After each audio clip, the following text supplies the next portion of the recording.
પાયરોલિસિસ કયા પ્રકારના ઇંધણમાં મુખ્યત્વે થાય છે? એ. ગેસિયસ ઇંધણ, બી. લિક્વિડ ઇંધણ, સી. નક્કર ઇંધણ, ડી. મેટલ ઇંધણ.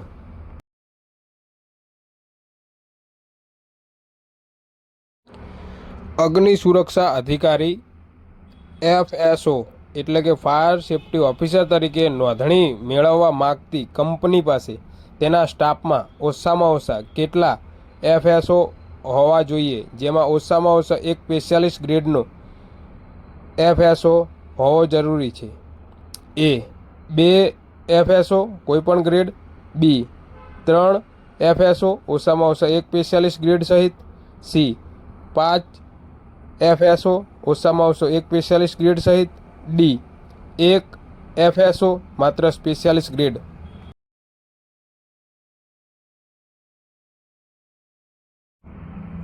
BIS ધોરણ IS 637 કયા અગ્નિશમન સાધન માટેની વિશિષ્ટતાઓ નક્કી કરે છે? એ. ફાયર પંપની ક્ષમતા, B. Fire collection outlet, C. Fire hydrant valve, D. Fire hose એટલે કે ડિલિવરી હોઝ.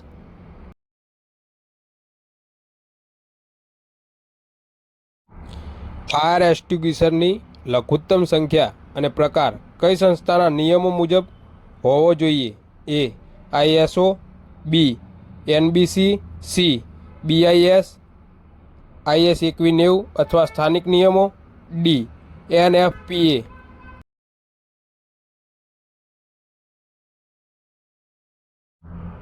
ઇમરજન્સી પ્લાનિંગમાં એસેમ્બલી પોઈન્ટ પરની સૌથી મહત્વપૂર્ણ પ્રક્રિયા શું છે?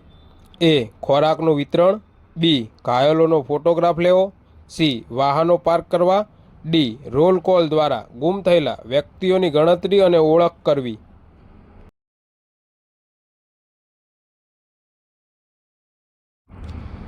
ગુજરાત અગ્નિ નિવારણ અને જીવન સુરક્ષા ઉપાય વિષયક અધિનિયમ 2013 મુજબ અધિનિયમની જોગવાઈઓમાંથી કઈ બે કલમો એવી છે જેની સત્તાઓ રાજ્ય સરકાર દ્વારા અન્ય કોઈ સત્તામંડળને સોંપી શકશે નહીં? એ. કલમ 57 અને કલમ 58, બી. કલમ 49 અને કલમ 54, સી. કલમ 46 અને કલમ 48, ડી. કલમ 11 અને કલમ 19.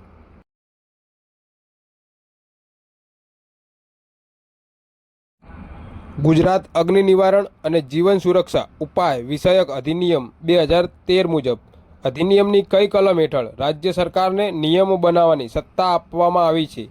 એ. કલમ 57, બી. કલમ 56, સી. કલમ 55, ડી. કલમ 58.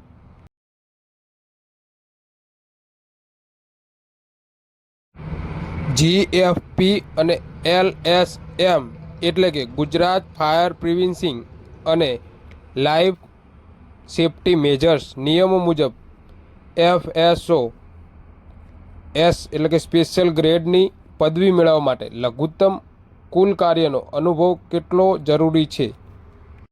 એ. 5 વર્ષ, બી. 7 વર્ષ, સી. 6 વર્ષ, ડી. 10 વર્ષ.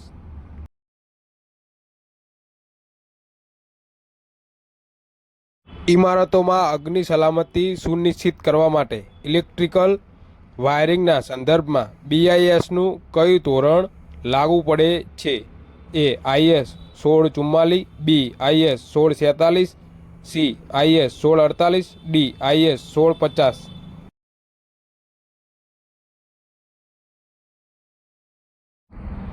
સેફ એગ્રેસની ડિઝાઇનમાં એક્ઝિટ કેપેસિટી શાના દ્વારા માપવામાં આવે છે? એ. ફ્લોર વિસ્તાર, બી. બિલ્ડિંગની ઊંચાઈ, સી. ફાયર એક્સ્ટિંગ્વિશરનો પ્રકાર, ડી. એક્ઝિટ માર્ગની પહોળાઈ અને સંખ્યા.